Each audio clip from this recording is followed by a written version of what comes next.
Success in life is based on taking risk. The most successful people in life have also made the most mistakes because they take more risk. They are willing to try something new, something unproven. They are willing to experiment, and they are willing to fail.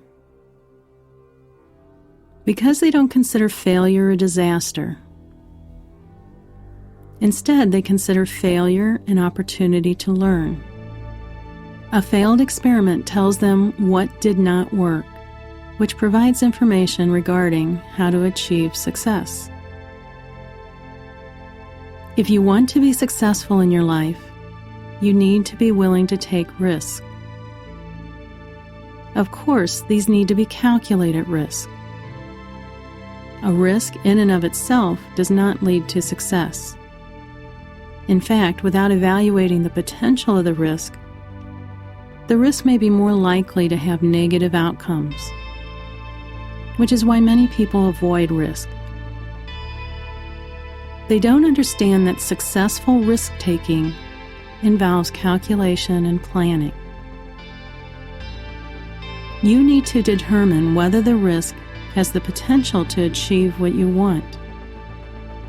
You need to assess the cost of the risk and the consequences of the risk if it fails, and determine if it is worthwhile for you. Everyone has a different gauge for this. You don't have to assess risk in the same way someone else does, because the outcome is something you have to live with. Just because someone else is okay with risking their fortune or even their life does not mean that you have to do the same. You need to assess what outcome you are okay with. Risk does not need to be a major undertaking. It can be just stepping outside of your comfort zone. It can be trying something different, something you've always wanted to try, but didn't for fear of the outcome. It is the willingness to desire something and pursue it. In fact, the fear of taking any risk, of trying anything different, often shuts down desire. A person comes to believe that they really don't want anything because they have learned they can't have it. So why even bother thinking about it? People learn to not desire, to not want anything. But that is the first step of taking a risk. Desire, wanting something. For some people, desire itself has become a risk, the risk of disappointment. However, it is important to see desire as an opportunity and worth the risk of disappointment. You may or may not be able to have what you want, but by wanting it, by dreaming about it, by imagining the possibilities, you can take the first steps towards it. So instead of saying, "That isn't possible anyway," you can say, "Let me just imagine what it might take." Allow yourself to fully immerse in the dream. Once you visualize it, then you can ask yourself, what will it take to get there?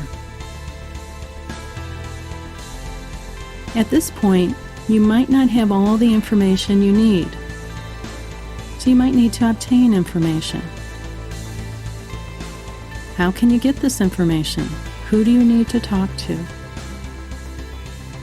Obtaining the information may even involve risk for some people, because this could be outside their comfort zone. However, keep in mind that knowledge only provides you with possibilities. You still haven't made the decision to proceed. The information helps you calculate the risk. Once you have all the information you need, you will see the steps to achieve what you want. If you don't see those steps, there still may be gaps in the information. You may need to fill in those gaps by obtaining more information until you can clearly see the steps. When you do have the steps, don't automatically dismiss your ability because some of the later steps may seem beyond what you are capable. Instead, look at the first steps. Ask yourself, can I do this first step? And ask yourself, if I follow the plan, will it prepare me to do the things I can't do right now? If the answer is no, it may be that you need additional information and other steps to your plan. You want to develop the plan until you can say, all I need to concern myself with is the step I need to take today. Each step will prepare me for the next step.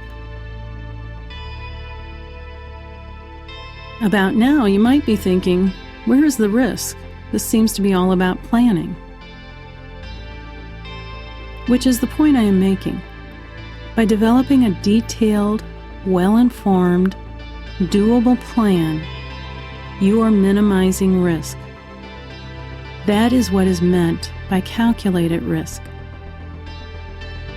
This doesn't mean that there won't be any mistakes or failures along the way, but it improves the chances for success. Also, when errors occur, often it just means that you adjust the plan based on what you learned from the mistake, rather than quit the plan entirely. You also might be thinking, this seems like a lot of work. Again, you are right. The romanticized version of success being due to luck is inaccurate. The belief that success is due to being in the right place at the right time is not true. Success comes from making sure you are in the right place at the right time. It comes from making your own luck by being prepared. If you want to be successful, you want to create the belief that you can be successful. The best way to do this is to create a plan for your success. The more detailed the plan, the more doable it becomes. The plan allows you to be able to say to yourself, I can do that. From there, it just means taking the next step in your plan.